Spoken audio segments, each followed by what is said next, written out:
It was very important to bring something new with the zombies, whilst also, making sure we were faithful to the game. The core thing about the movie that really separates it from anything that I've seen before is there's a real humanity to the zombies. We see these people get sick and then start to transform into these horrendous creations. Steve Newburn was my makeup designer, and we created this really horrible, sort of translucent, almost like radiation sickness look for the zombies. The idea of how the virus takes over the body and the various stages in which it starts to decay the body was really well mapped out. There's a scene with the mother and her kid at the early stage of the movie where you start to sort of realize it's like in the water and it's been affecting these people for a while and sort of chipping away at their DNA and they're starting to break down. I remember the first time I saw one, I didn't know it was a zombie in makeup. I just thought it was someone that didn't look very well. But it was like an early stage. Just looked like he was balding badly and had a very bad night the night before.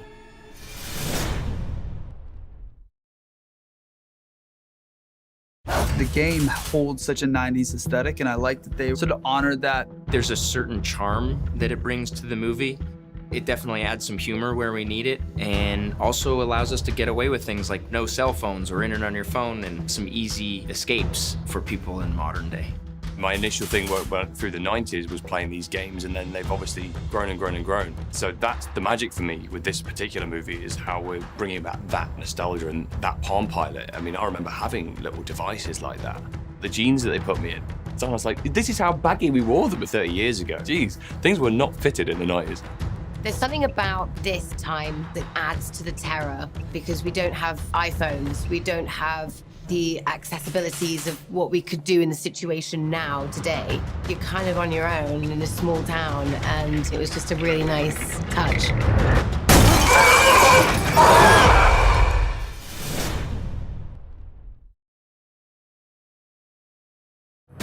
The movie has a little post-credits Easter egg that's very much a fan-based thing where we recreate the opening screen of the first game. We see Wesker alive when we thought he was dead, and we meet Ada Wong and realize she's been the person pulling the strings behind his sort of nefarious dealings. We see him, he's sort of blinded by the light, and she gives him some sunglasses, and he puts the sunglasses on, which is the iconic look of Wesker, and that's how we end the movie, and it's the beginning of Wesker as we know now. You never told me your name. Ada. My name is Ada Wong.